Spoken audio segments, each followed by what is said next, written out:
Vamos a hablar de los tres tipos de diezmos que hay. Vamos a leer la Biblia acá, en la primera carta del apóstol Pablo, capítulo 9. Vamos a leer del versículo 3 al 12. Vamos a leer el versículo y luego lo haremos un poquito más de otros versículos. Dice así la palabra del Señor. Primera de Corintios, capítulo 9, versículo 3 en adelante, dice así: contra los que me acusan, esta es mi defensa. ¿Acaso no tenemos derecho de comer y beber? ¿No tenemos derecho de traer con nosotros una hermana por mujer, como también los otros apóstoles y los hermanos del Señor y Cefas? ¿O solo yo y Bernabé no tenemos derecho de no trabajar? ¿Quién fue jamás soldado a sus propias expensas? ¿Quién planta viña y no come de su fruto? ¿O quién apacienta el rebaño y no toma de la leche del rebaño?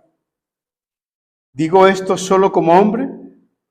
¿No dice esto también la ley? Porque en la ley de Moisés está escrito: no pondrás bozal al buey que trilla. ¿Tiene Dios cuidado de los bueyes o lo dice enteramente por nosotros? Pues por nosotros se escribió. Porque con esperanza debe arar el que ara, y el que trilla con esperanza de recibir del fruto. Si nosotros sembramos entre ustedes lo espiritual, ¿es gran cosa si segáramos de ustedes lo material? Si otros participan de este derecho sobre vosotros, ¿cuánto más nosotros? Le damos gracias, Dios amado, en el nombre del Señor Jesucristo. Gracias por el momento que nos permites de estar en tu presencia, Señor. Gracias por la paz, la bondad y la misericordia, porque hoy nos has traído, Dios mío, delante de tu presencia, Señor. En el nombre de Cristo Jesús, te pedimos que nos conduzcas en este momento para hablar esta palabra, Señor, en el nombre de Jesús. Amén. Tomen asiento, hermanos, y vamos a continuar hablando, acerca de lo que es la naturaleza del diezmo, ¿no? Pero hoy vamos a hablar y vamos a hacer un análisis equicomparativo, ¿no? Un análisis comparativo en la forma como se manejaba el diezmo en el Antiguo Testamento y cómo podemos ver reflejado esa verdad todavía intacta en el Nuevo Testamento, con la diferencia de que no dice diezmos, pero la esencia y el contenido de lo que se hablaba ya en el Antiguo Testamento está allí presente. Fíjense una cosa, ¿no? El tema que hemos estado hablando esta semana y la semana pasada, yo publiqué un extracto, pedacito nada más, en Facebook, lo publiqué en Facebook, en YouTube y en TikTok. Pero en TikTok se levantó una polvoreda muy grande, o sea, mucha violencia. Porque fíjese, yo respeto el derecho de opinar de las personas. ¿Está bien? El derecho de expresarse, ¿no? Lo que no entiendo es la necesidad de ofender. Es lo que yo veo.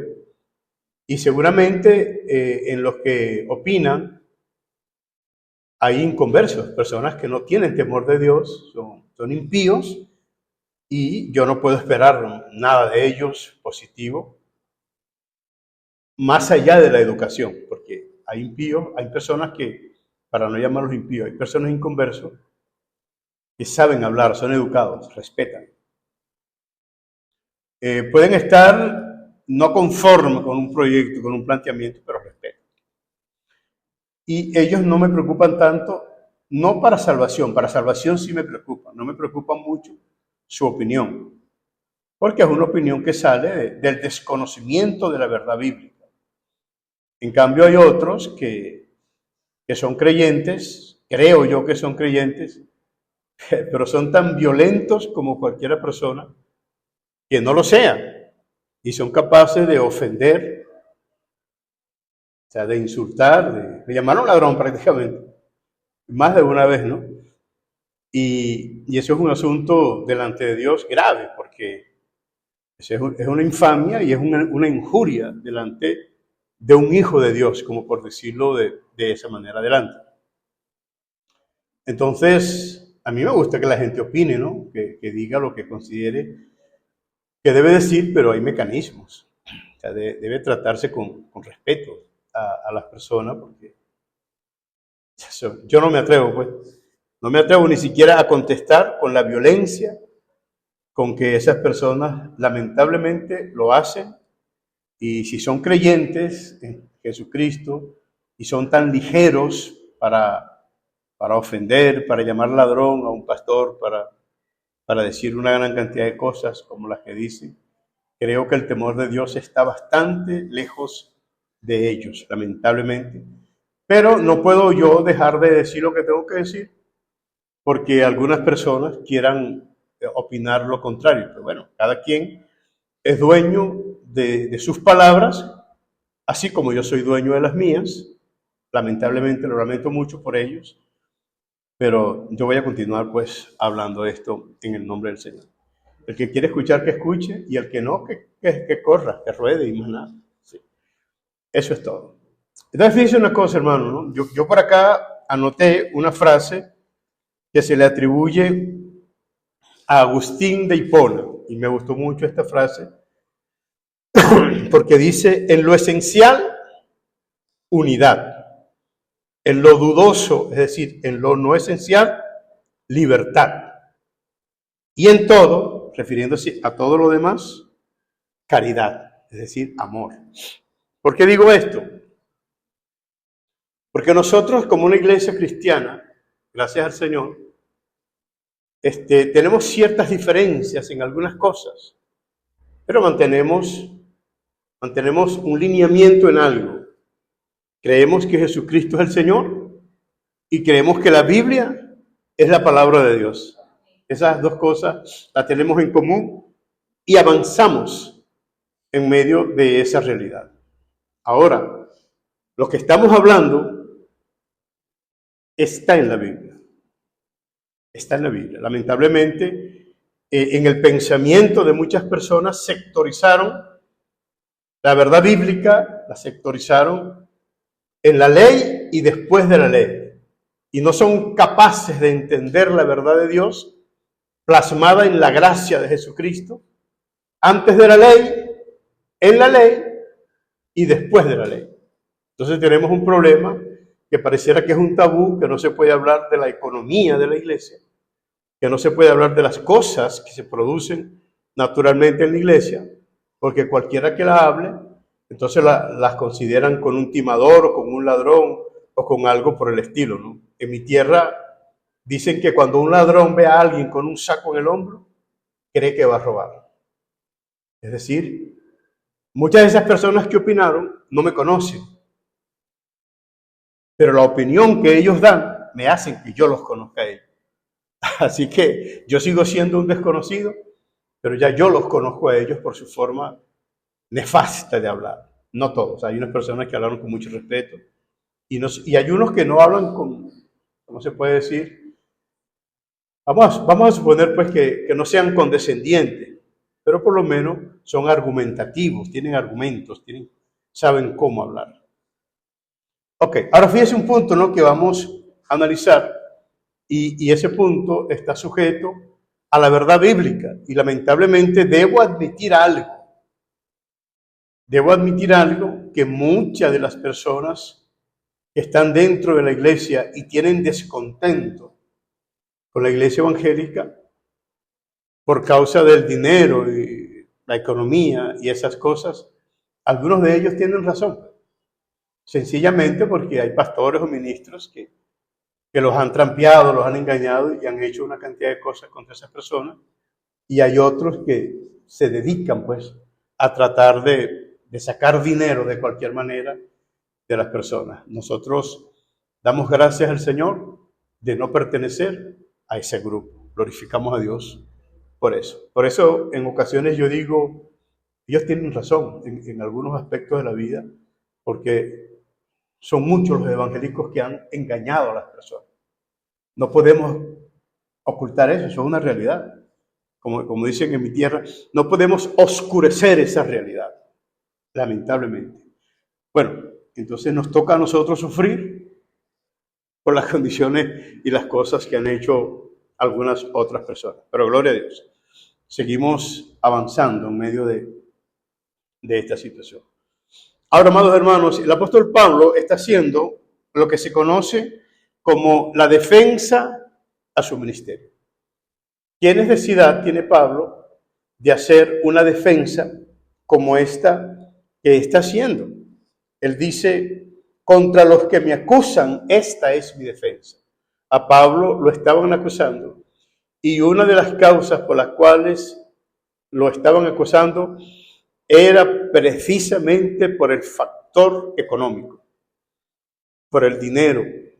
Algunas de las personas que hablaron me dijeron que un consejo que me dieron, que hiciera como el apóstol Pablo, que trabajaba con sus propias manos. Yo agradezco eso, pues, personas que están preocupadas porque yo trabajo.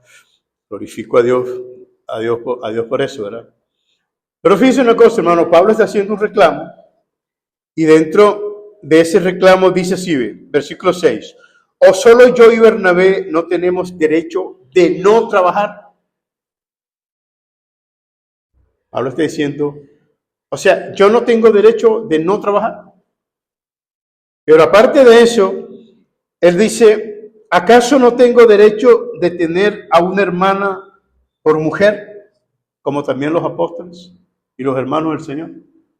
Y él dice, ¿y si yo tuviese una mujer, cómo la sustento? Ah, claro, Pablo comenzó a hacer carpas a donde él llegaba, a trabajar con sus manos, ayudando la obra y evitando los conflictos estos que se están moviendo hoy, y el hecho de que Pablo haya trabajado en un contexto del primer siglo, donde no había una iglesia, que necesitaba sillas, que necesitaba papel en el baño, que necesitaba agua para tomar, que necesitaba una gran cantidad de cosas, porque ellos se congregaban en la sinagoga.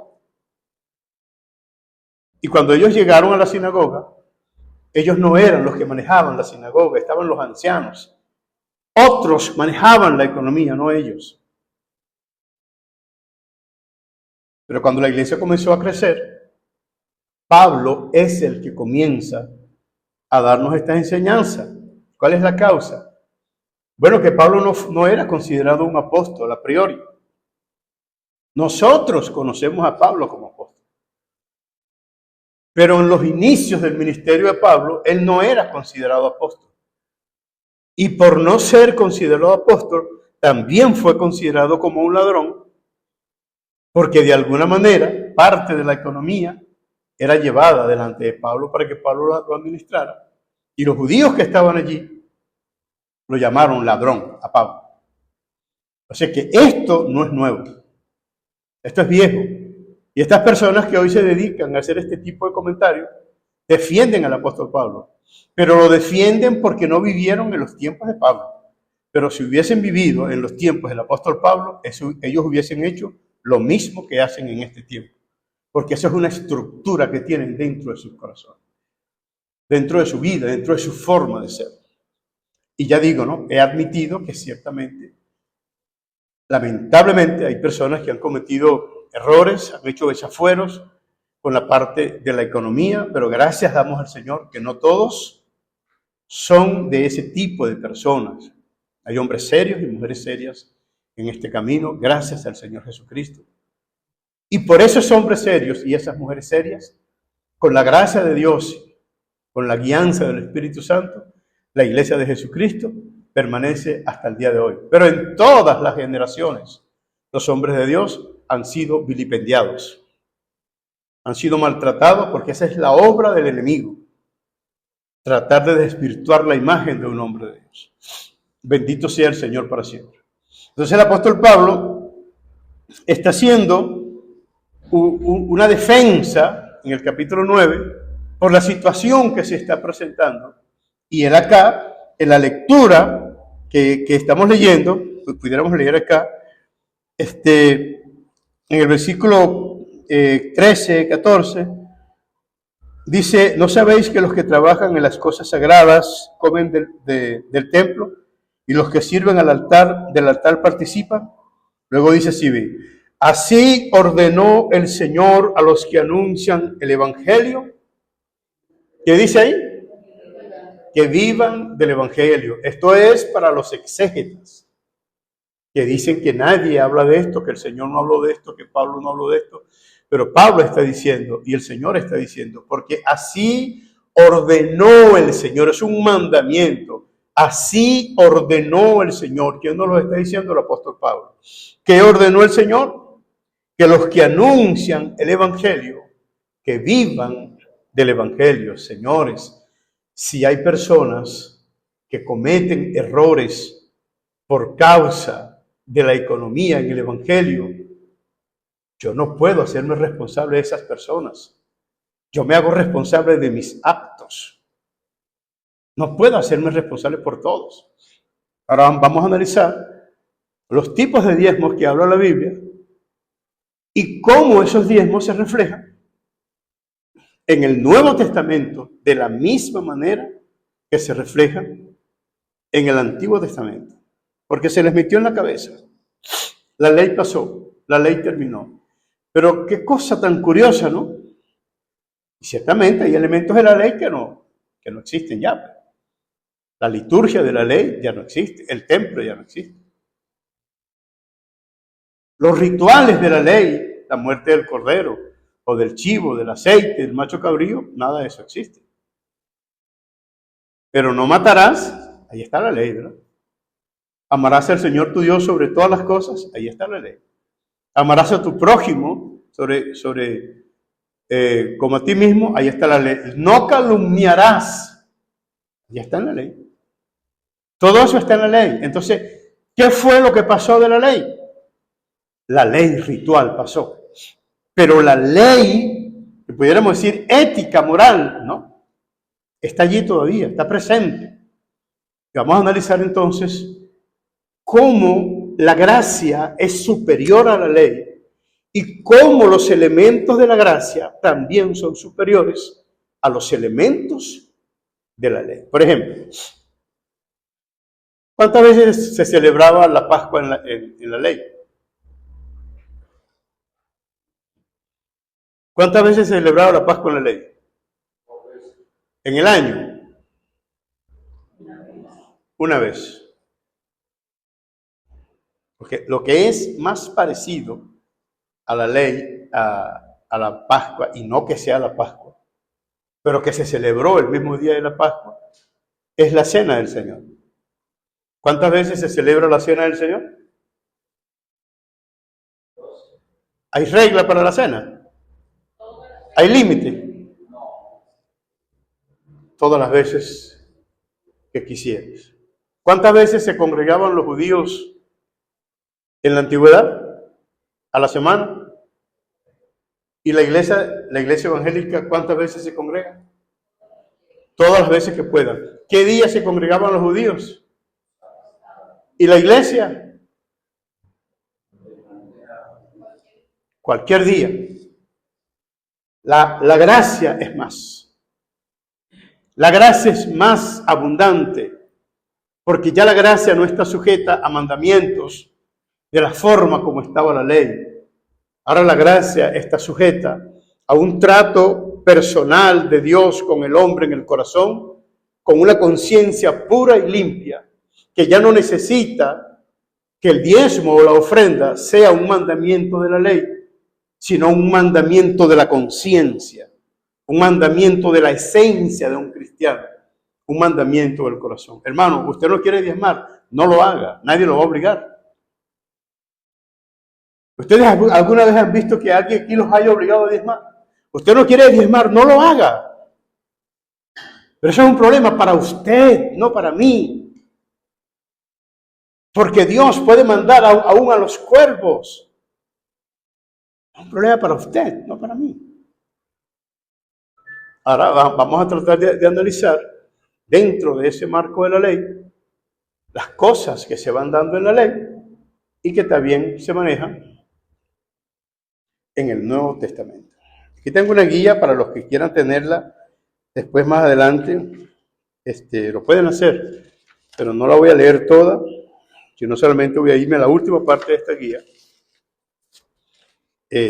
para que podamos analizar cómo podemos equiparar el planteamiento del diezmo en la ley y el diezmo en la gracia, ¿no? Y vamos a hacerlo bajo la premisa que hace el apóstol Pablo, el capítulo 9, creo que es el versículo 7, hace 3 interrogantes. Pablo usó un lenguaje que se conoce como mayéutica. Hizo 3 preguntas retóricas importantísimas. Una es, ¿quién ha sido jamás soldado a sus propias expensas? 1. La segunda es, ¿quién planta de la viña y no come de su fruto? Y 3, ¿quién cuida las ovejas, quién cuida el ganado y no participa de su leche? Es una pregunta que está haciendo el apóstol Pablo.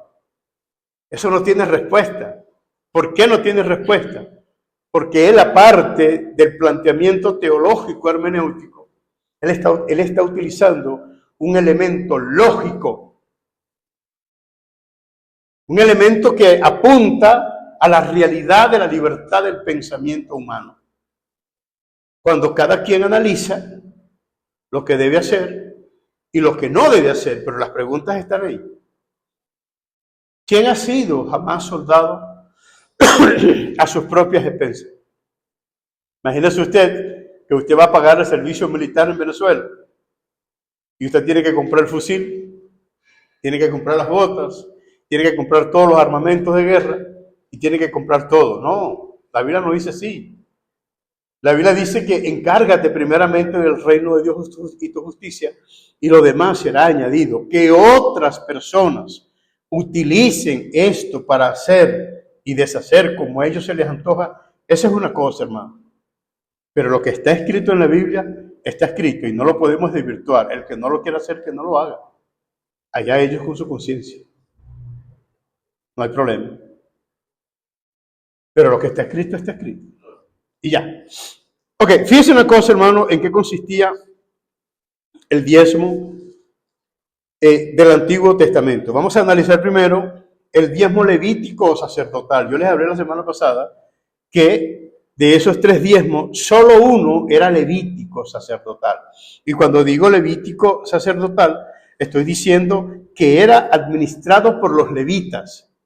Los levitas se encargaban de recorrer las ciudades, recibían cada quien los diezmos, lo llevaban al sacerdote, los sacerdotes administraban con los levitas los diezmos y del diezmo de los diezmos sustentaban al sumo sacerdote, que ya no se consideraba como un diezmo, sino como una ofrenda mecida. Lamentablemente, y eso también debo admitirlo, hay pastores en algunas congregaciones que ellos mismos administran el diezmo y todo el diezmo es para ellos. Bueno, allá ellos. Allá ellos si no han entendido lo que dice la Biblia, que no solo el pastor debe sustentarse del diezmo, porque hay otras necesidades en la iglesia que pueden ser sustentadas. Entonces, fíjense cómo se maneja, ¿no? Levítico capítulo 18, número.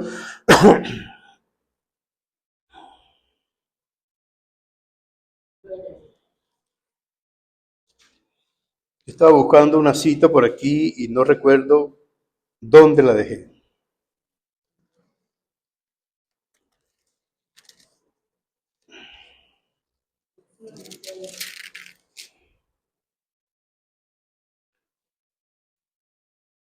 Ok, número 18, 21 dice así: He aquí yo he dado a los hijos de Leví todos los diezmos en Israel, por heredad, por su ministerio, por cuanto ellos sirven en el ministerio del tabernáculo de reunión, y no se acercarán los hijos de Israel al tabernáculo de reunión para que no lleven pecado por la cual mueran. Mas los levitas harán el servicio del tabernáculo de reunión y ellos llevarán su iniquidad. Estatuto perpetuo para todos los descendientes. De aquí los diezmos son preparados para los hijos de Leví. Vamos al versículo 27. El 26 en adelante dice: así hablarás a los levitas y les dirás: cuando toméis de los hijos de Israel los diezmos que os he dado de ellos por vuestra heredad, ustedes presentaréis de ellos en ofrenda mecida a Jehová el diezmo de los diezmos, y se os contará vuestra ofrenda como grano de la era y como producto del lagar. Así ofreceréis también vosotros ofrenda a Jehová de todos vuestros diezmos que recibáis de los hijos de Israel, y daréis de ellos la ofrenda de Jehová al sacerdote Aarón. Es decir, que los levitas recogían los diezmos por todas partes, los sacerdotes administraban los diezmos entre todos los hijos de Leví, y de los diezmos sacaban el diezmo de esos diezmos y se lo entregaban al sacerdote, pero ya no como un diezmo, sino como una ofrenda mecida, pero era el producto de los diezmos. Ok. Ahora, estando nosotros acá, estamos viendo el sostenimiento de los levitas, porque ellos no tenían heredad. Entonces tenemos una función. Los diezmos tenían una función y era para provisión del ministerio de tabernáculo. Ahora, ¿cómo nosotros podemos comparar el planteamiento levítico de acuerdo a lo que se desprende y de lo que enseña el apóstol Pablo? Entonces vamos a volver al libro de Primera de Corintios, capítulo 9, y desde el versículo 7 dice de la siguiente manera: ¿quién fue jamás soldado a sus propias expensas? ¿Quién planta viña y no come de su fruto? ¿O quién apacienta el rebaño y no toma de la leche del rebaño? Luego hace la otra pregunta Pablo: ¿digo esto solo como hombre? ¿No dice esto también la ley? Y aquí tenemos un boom entonces, ¿verdad? Porque según lo que plantean la gran cantidad de personas hoy, es que ya la ley no se puede involucrar en esto, pero Pablo lo está involucrando. Pablo está involucrando y está diciendo: ¿no dice esto también la ley? Porque en la ley de Moisés está escrito: no pondrás bozal al buey que trilla. Viene la otra pregunta: ¿tiene Dios cuidado de los bueyes o lo dice enteramente por nosotros? Pues por nosotros se escribió, porque con esperanza debe arar el que ara, y el que trilla con esperanza de recibir del fruto. Entonces, ahí estamos viendo un análisis, como el apóstol Pablo hace una sinopsis y enlaza el trabajo de la obra de Dios en el Nuevo Testamento por el problema de que no se estaba sustentando adecuadamente a los ministros que trabajan en la obra del Señor. Y Pablo dice: ¿tú crees que yo estoy diciendo esto como hombre? ¿De verdad ustedes creen que yo estoy diciendo esto solamente por el hecho de que necesito que me sustenten a mí? ¿Es esto en el Nuevo Testamento un pensamiento de hombre? Pablo dice: no lo es, porque la ley de Moisés también lo dice. Entonces Pablo está haciendo la sinopsis de traer la ley de Moisés, ese elemento de la ley de Moisés, al Nuevo Testamento, y está diciendo: porque ordenó el Señor que los que participan del altar, que coman del altar. Lo ordenó el Señor. Entonces aquí tenemos un elemento importante que lamentablemente pues no se está considerando. Entonces se puede preguntar, ¿no? Como me han preguntado: pero tú no eres un levita. Y no quiero ser un levita. No soy un levita y no quiero ser un levita. Pero cosa extraña, ¿no? Que hoy muchas personas de esas que no están de acuerdo con los diezmos, porque no hay levitas, pero están de acuerdo con los salmistas. ¿Se dio cuenta de eso, verdad? Sí están de acuerdo con los salmistas. Y es verdad, no hay levitas.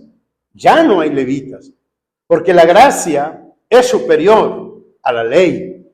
Y ahora todo miembro del cuerpo de Cristo puede participar de un trabajo como que fuera un ministro. Lo que tienes que vivir conforme al llamamiento que Dios le ha dado y trabajar, dedicarse verdaderamente a trabajar en la obra. Y como dice el apóstol Pablo, y los que viven del Evangelio, que coman del Evangelio. Es un poquito como que vergonzoso, hermano. Esto es vergonzoso. ¿Por qué es vergonzoso? Bueno, porque un hombre que sabe trabajar, que puede trabajar, que deja un trabajo lucrativo, con que puede sustentar a su familia, para dedicarse a la obra de Dios, a pasar trabajo, a pasar necesidades, y en un momento dado que habla de estas cosas, no es ni siquiera para que te den. Y yo soy un hombre que trabaja. Yo tengo 5 libros escritos, y por algún lado Dios siempre produce algo. Y tengo otro libro en revisión que debe salir a finales de este año. Y tengo 3 libros más en la computadora, o sea que de hambre no me voy a morir. Y el que me conoce sabe cómo es mi forma de vida durante 42 años. Gracias al Señor por eso. Entonces, ¿por qué yo digo que es vergonzoso que una persona tenga que hablar de estas cosas? Porque la gente dice hoy en día, hermano, pero ya eso pasó. La iglesia tiene que ser sustentada. La obra de Dios tiene que ser sustentada. En el tiempo hebreo, la obra de Dios era sustentada en ese contorno hebreo, pero la obra de Dios se expandió por el mundo entero. La obra de Dios tiene que ser sustentada. El que no quiera entender esto, que no lo entienda. No importa que no lo entienda, pero el que lo entiende, que no necesite que alguien le hable de esto, sino porque la conciencia misma los conduce. Pero la conciencia limpia por la palabra de Dios y por el contacto con el Espíritu Santo. Pero ¿qué conciencia puede tener una persona que cuando le habla un poco de este asunto es capaz de insultar y maldecir a los demás? Ellos no tienen conciencia. Si por ello fuera la obra de Dios, fenece, hasta ahí llega. Hasta ahí llega. Porque no son capaces ni siquiera de agradecer la obra redentora que hizo Dios por ellos. Y Dios no necesita eso en realidad, pero su obra necesita eso para continuar. ¿Quieren decir algo?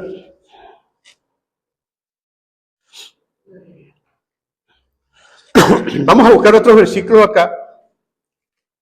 Y Primera de Timoteo capítulo 5, versículos 17 al 18. ¿Quién lo puede leer por ahí, por favor?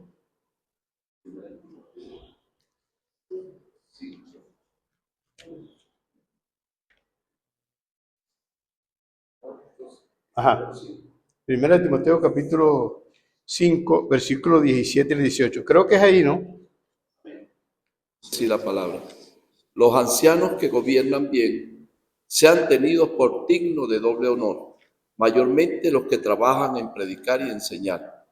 Pues la Escritura dice, no pondrás bozal al buey que trilla, y digno es el obrero de su salario. Otra vez.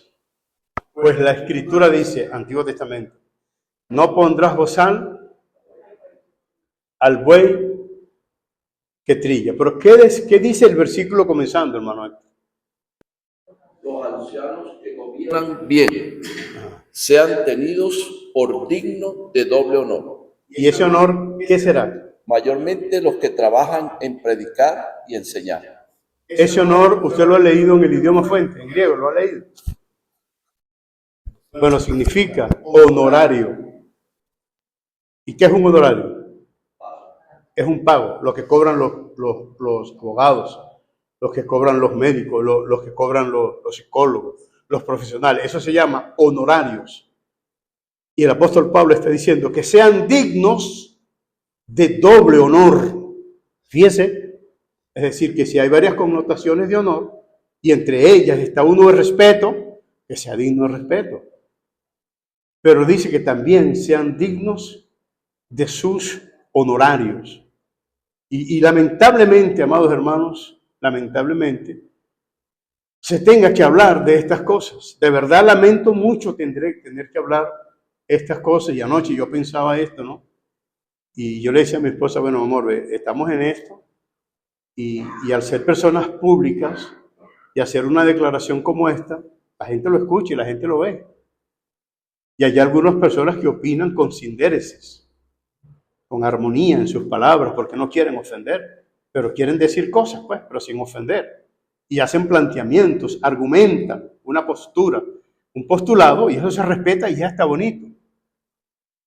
Pero hay otros que, como no tienen la forma de defender una posición, les parece más fácil ofender a alguien, llamarlo ladrón y decir todo lo que se le antoja, simplemente porque no tienen la capacidad de hacer una defensa de lo que creen. Y eso sería bueno. Porque este punto sería bueno que se llevara entre los grandes pensadores que existen en el Evangelio, que hay muchos, y se pudieran dirimir estas realidades. Y yo conozco a hombres de Dios que no están de acuerdo con el diezmo, pero yo no estoy de acuerdo con el planteamiento de ellos, porque están diciendo que el diezmo nació en Israel, y eso no es verdad. En Israel se puso como mandamiento, pero antes de Israel era el producto de la conciencia, como hizo Abraham, como hizo Jacob, que ofreció un voto. Y en el Nuevo Testamento es producto de la conciencia, ya no de un mandamiento. Porque la iglesia no necesita un mandamiento, de que haya un mandamiento de diezmar. No hay, no necesita ese mandamiento. ¿Por qué? Porque la iglesia ha entendido que el Evangelio y la obra del Señor Jesucristo camina de esta manera. Por favor, hermano. Eso es algo que se sabe. Y ya les puse un ejemplo. Entonces, la ley. Porque en la ley dice, o en la ley no dice. Porque en la ley está escrito. ¿Cuántas cosas hacemos nosotros que no están escritas? Tenemos una sociedad de jóvenes, eso no está escrito. Una escuela dominical, eso no está escrito. Tenemos una sociedad de damas, eso no está escrito. Pero se respeta eso dentro de la iglesia. Aquí cada quien está sentado en su silla, pero en la sinagoga ni sillas habían. Algunos, los más elevados, se sentaban adelante en algunas sillas. Es decir, Dios ha permitido ir evolucionando y en esa evolución buscar mejoras. Pero la gente se encierra en que eso era para la ley y ya no funciona en más ninguna parte, lamentablemente. Ahora, vamos a ver otro elemento, hermano, acerca del diezmo festivo. Y esto es un punto importante que es bueno que lo analicemos. Está en Deuteronomio, capítulo 14, versículo 22. Perdóneme, hermano, pero tengo la garganta un poquito escuálida. Deuteronomio, capítulo 14, versículo 22. Vamos a tratar de leer acá y analizamos un poquito.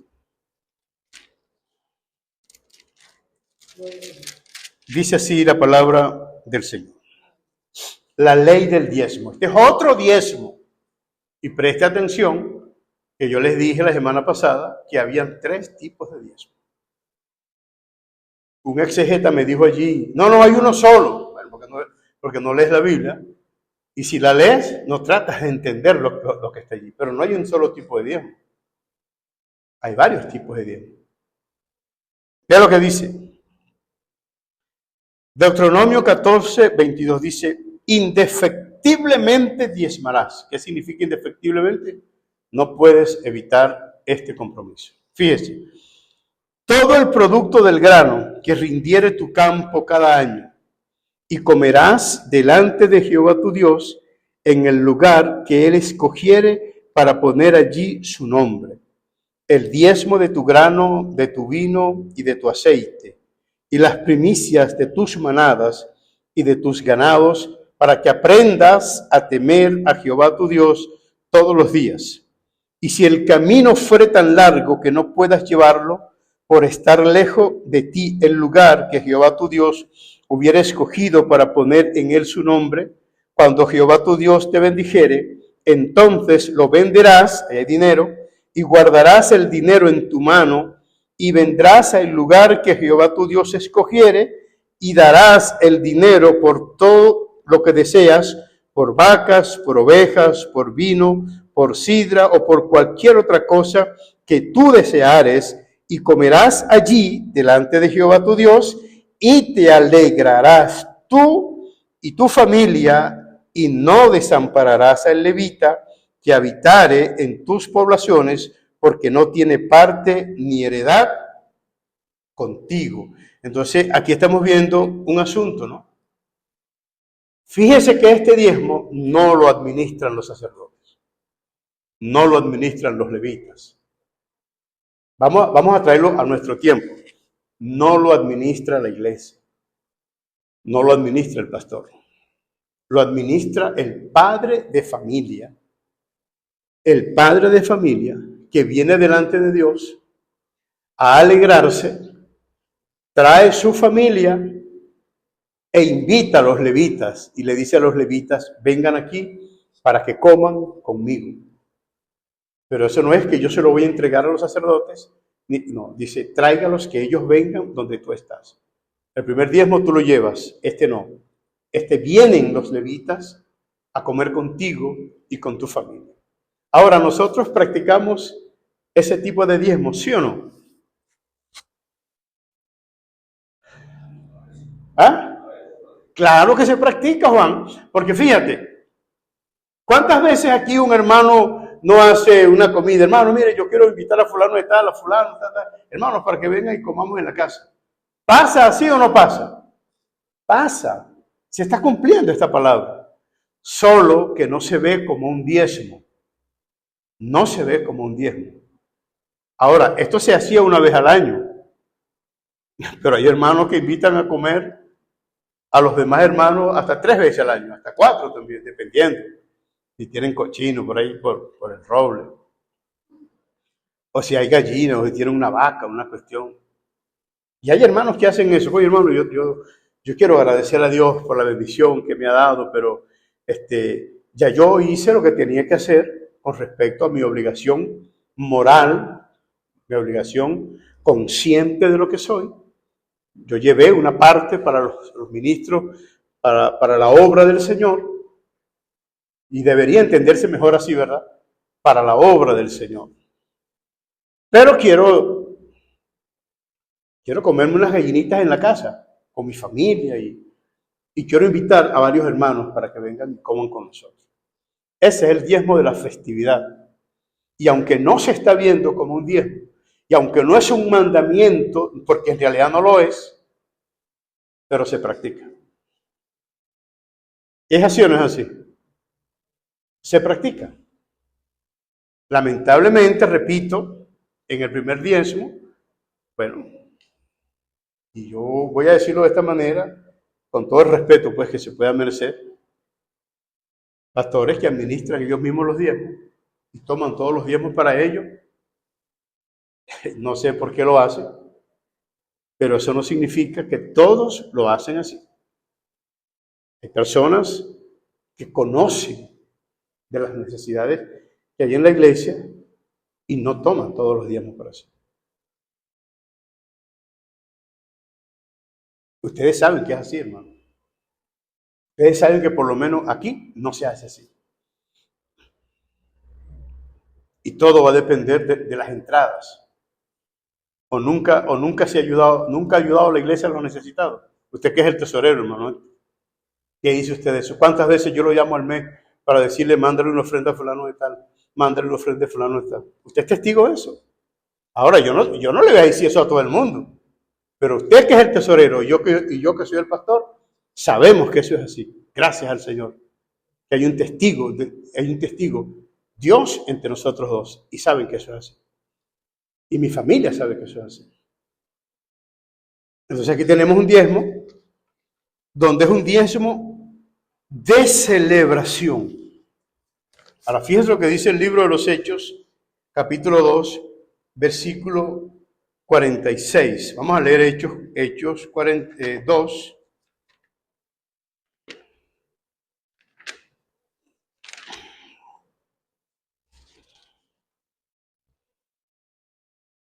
Hechos 2, versículo 46. Y lo que más me alegra de esto, hermano, que esto se hace de una manera inconsciente, en el sentido de que no se siente como un mandamiento, pero consciente en el sentido de que las personas que hacen esto disfrutan de eso, de poder invitar a un hermano a su casa a comer, de poder invitar a un necesitado a su casa a comer. Eso es bonito, poder compartir entre los hermanos. Yo me acuerdo, pues, hace un tiempo que nosotros, cuando comenzamos aquí con la iglesia, nos íbamos a la escuela dominical allá al Llanito, nos veníamos, hacíamos una comida. ¿Qué tiempo duramos eso? Mucho tiempo. Y ahí nos íbamos a predicar y después otra vez nos regresábamos cada quien para su casa. Y yo conozco iglesias que todos los domingos preparan una comida para todos los hermanos. Gracias al Señor por esas cosas que se pueden dar. Ahora, fíjense lo que dice la Biblia, Hechos 2:46. Dice así: y perseverando unánimes cada día en el templo, y partiendo el pan en las casas, comían juntos con alegría y sencillez de corazón, alabando a Dios y teniendo favor con todo el pueblo, y el Señor añadía cada día a la iglesia los que habían de ser salvos. Fíjese que era una práctica apostólica ese tipo de dinero que era considerado como un diezmo, que se preparaba y se guardaba, y en un momento dado compartían el pan.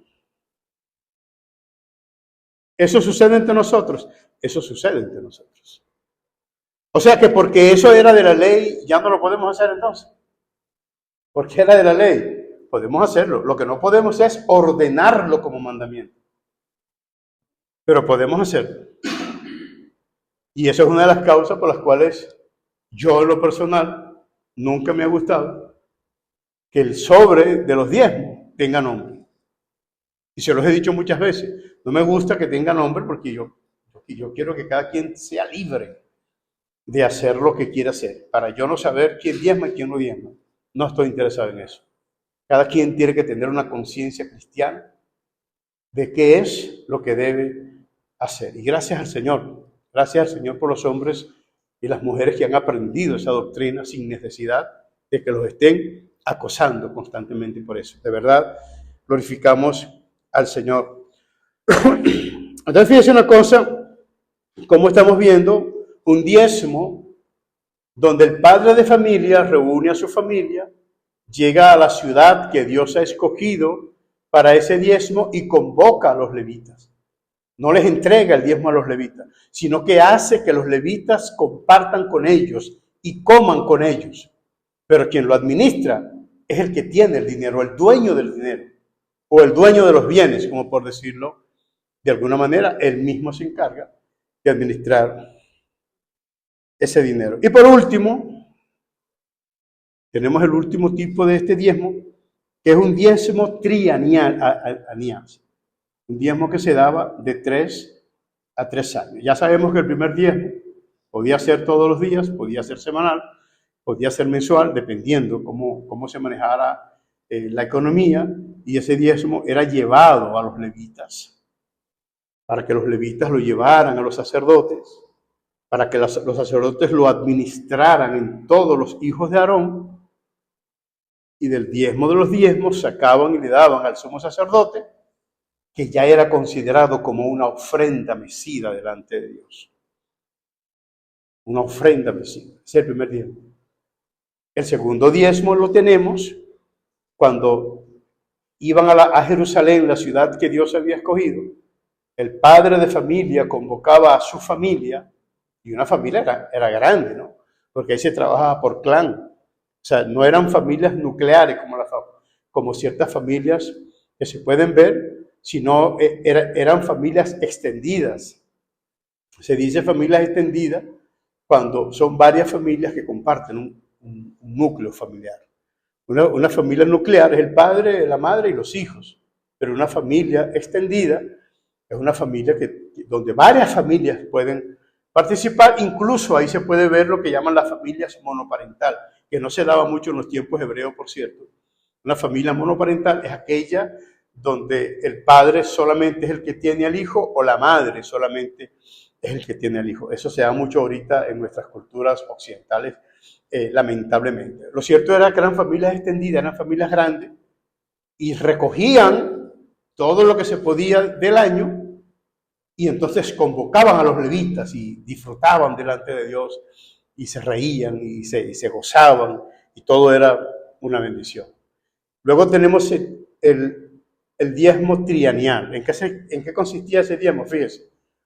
Estamos en 2025, supóngase, ¿no?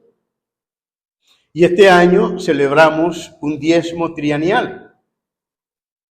2025. El 2026 no se haría ese diezmo. Se hacen los otros dos, pero ese no. 2026. 2027 se hacen los otros diezmos, pero ese no. Y el 2028, otra vez, se hacía un tipo de diezmo. ¿Pero en qué consistía ese tipo de diezmo? Dice que era el diezmo de los pobres. El diezmo de los pobres. Ya no era para la familia, ya no era para los levitas, aunque los levitas también participaban. Y era una cosa maravillosa, que en los tres tipos de diezmo participan los levitas, pero solo uno pueden administrar ellos. Los otros dos no lo administran ellos. Entonces resulta que vienen los levitas, el diezmo trienial, que se va guardando. El último año se comienza a guardar y ese último año se celebra. No que guardan durante los 3 años, no. Comienzan a guardar el último año, pero de 3 a 3 años. Y ese diezmo, entonces dice la Biblia, que lo destinaban al extranjero, al huérfano y a la viuda. Es decir, que Dios estaba pendiente de todo. Dios estaba pendiente de los levitas, de los sacerdotes. Dios estaba pendiente de las familias y que las familias tuvieran presente a los levitas. Y Dios estaba pendiente de las viudas, de los extranjeros y de los huérfanos. Dios no olvidó nada, pero todo lo fue diseñando en su momento específico. Ahora fíjese lo que dice la Biblia en el libro de Deuteronomio, en el mismo capítulo 14, y vamos a leer el versículo 28, y dice: al fin de cada 3 años secarás todo el diezmo de tus productos de aquel año, y lo guardarás en tus ciudades, y vendrá a ti el levita. Aquí hay otra diferencia con el diezmo anual. El diezmo anual tú lo llevabas a Jerusalén, a la ciudad. El diezmo trienial o trianual no lo llevabas a Jerusalén. Venían a ti los levitas. ¿Quién más venía a ti? Dice la Biblia: y vendrá a ti el levita que no tiene parte ni heredad contigo, y el extranjero, el huérfano y la viuda que hubiere en tus poblaciones, y comerán y serán saciados, para que Jehová tu Dios te bendiga en toda obra que tus manos hicieren. Ese es el tercer diezmo. Pues no, hermano, que la Biblia no habla de eso. No habla de eso. ¿Y ustedes creen que lo que pasó con la iglesia primitiva cuando escogieron 7 diáconos para que atendieran a las mesas, qué estaban haciendo ellos? ¿A quién estaban atendiendo? A los pobres. Estaban atendiendo a los pobres, porque esa idea no salió no se fue de la mente de ellos. La iglesia primitiva era judía y ellos nunca dejaron de participar de los elementos judíos. La iglesia primitiva era judía y hay algunos elementos del judaísmo que permanecieron en la iglesia y que todavía hasta el tiempo de hoy hay elementos del judaísmo que pertenecen porque es ley de Dios. Hay otros que no, y ya le hemos dicho, los asuntos rituales, y Pablo peleó por eso. Pablo discutió por el día de reposo, por la luna nueva. Pablo discutió por la circuncisión y por esas cosas, de que no podían comer con el gentil. Pero de que no dieran para sustentar la obra, no peleó por eso, todo lo contrario. O para que no le dieran al levita ni a los pobres, él no peleó por eso. O para que no sustentaran a las viudas. Ahora, en el libro de Hechos, capítulo 15, dice la Biblia que Pablo sube a Jerusalén con Bernabé. Ellos están hablando y luego que llegaron a un acuerdo, ese concilio que sucedió en el libro de los Hechos, capítulo 15, dice la Biblia que cuando se despidieron, entonces ellos se dieron la mano en señal de compañerismo y le dijeron así: mira, ve, atiende a los pobres, que no se te olvide eso. Atiende a los pobres. Ten cuidado con sangre, con ídolos, con ahogados, y atiende a los pobres. Y dice Pablo, cosa que procuramos con diligencia. Ahí está el mandamiento. No pueden decir que no había mandamiento, solo que la mente bloqueó esas realidades. Y no es un mandamiento moral para nosotros ayudar a la viuda. ¿Lo es o no lo es? No es un mandamiento moral para nosotros ayudar al pobre, al huérfano. ¿Es o no es? Es un mandamiento moral, hermano. Ahora, fíjense una cosa. Y esto es lo bonito, ¿no? Que no hay una fuerza de ley que te diga tienes que hacerlo porque lo mandó la escritura o lo dijeron los apóstoles. Bueno, ellos lo practicaban. Ellos lo practicaban. Nosotros vamos a los hospitales, por decir algo. Qué cosa, ¿no? Vamos a ir a los hospitales y repartimos 200 arepas. ¿A quién se las dimos? A los necesitados. ¿Eso es bíblico o no es bíblico? Pero ¿quién nos mandó a hacer eso? La conciencia, la necesidad que podemos ver. A alguien se le ocurrió: hermano, pastor, ¿qué le parece si hacemos esto? Vamos a hacerlo en el nombre del Señor. ¿Y cómo lo hicimos? Recolectamos entre todos y compramos las cosas que hacían falta y las llevamos y disfrutamos. Disfrutamos la bendición de servir al necesitado, de servir al pobre, porque eso lo manda la palabra del Señor. Entonces, fíjense una cosa, como esos tres elementos que dice la gente que no están en el Nuevo Testamento, pero están contemplados en el Nuevo Testamento, solo que no tienen nombre de diezmo, pero están contemplados. ¿Y qué otra cosa podemos analizar? Que a los pobres se atendían de 3 a 3 años, pero la iglesia atiende a los pobres todos los días que puedan. A las viudas, al huérfano. Ahora, en la cena del Señor, una vez al año celebraban la Pascua.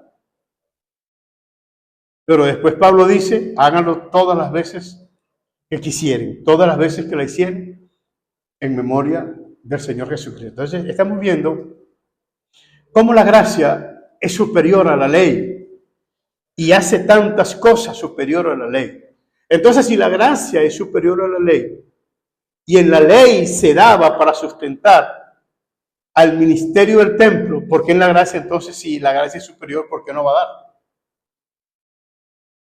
El punto es ese, hermano, que usted no puede sentirse obligado.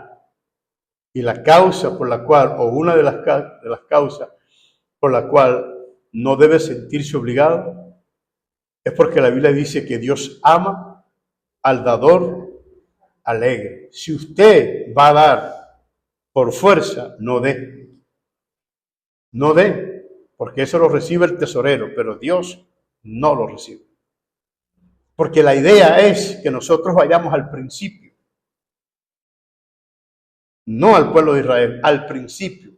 Que vayamos al principio.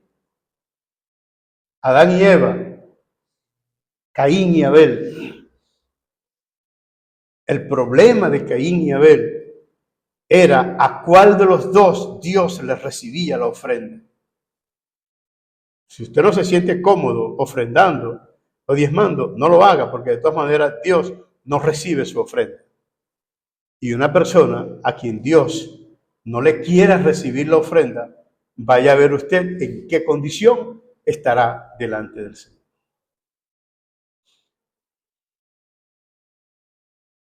Estamos hablando de estas cosas y de verdad en mi mente todavía me da vuelta la cabeza de tantas cosas que se dijeron. Mi sobrino, el exégeta Ezequiel, él dice que mucha de esa gente que opinó son tan ligeros que no se dejaron alcanzar por la gracia. Fueron tan rápidos que no se dejaron alcanzar por la gracia. Porque opinan de una manera tan loca, tan incoherente de la verdad bíblica. No todos, personas que saben lo que están diciendo. Y hay algunos otros que creen que saben lo que están diciendo y opinan desde esa perspectiva. Pero bueno, pero gloria a Dios por eso, ¿no? Por todo aquel que hace un análisis y tiene un criterio de algo. Estoy de acuerdo con eso. Estoy de acuerdo con eso, hermano. Deben haber criterios. Y así, aquí, sobre todo, pues. Así que dentro de todas estas perspectivas, analizamos y hablamos y nos damos cuenta que hay muchas cosas que todavía están allí, son tácitas, que no aparece como un mandamiento dado, excepto lo que acabamos de leer, que dice el apóstol Pablo, que dijo el Señor como ordenó el Señor. Y Pablo en el libro de los Hechos, capítulo 20, por ahí, dice la Biblia, y como dijo el Señor Jesucristo, más bienaventurado es dar que recibir. Bueno, me expongo a que la gente siga opinando y está bien, gloria a Dios por eso. Y seguramente dirán más cosas asombrosas y desastrosas de lo que la gente acostumbra a decir, pero eso está en la Biblia. El que diga que eso no está en la Biblia y lo quiere venir a discutir, vamos a discutirlo. Vamos a discutirlo con cualquiera de los grandes predicadores que consideren que el diezmo no está en la iglesia, no pertenece a estos tiempos de la antigüedad. Podemos discutirlo. Que no aparezca como mandamiento levítico es una cosa. Como mandamiento de la ley de Moisés es una cosa. Pero que no aparezca, no, hermano, aparece. Está en la Biblia y ya hemos buscado varios versículos donde hemos dicho que está en la Biblia. Estamos en pie y oramos al Señor Jesucristo.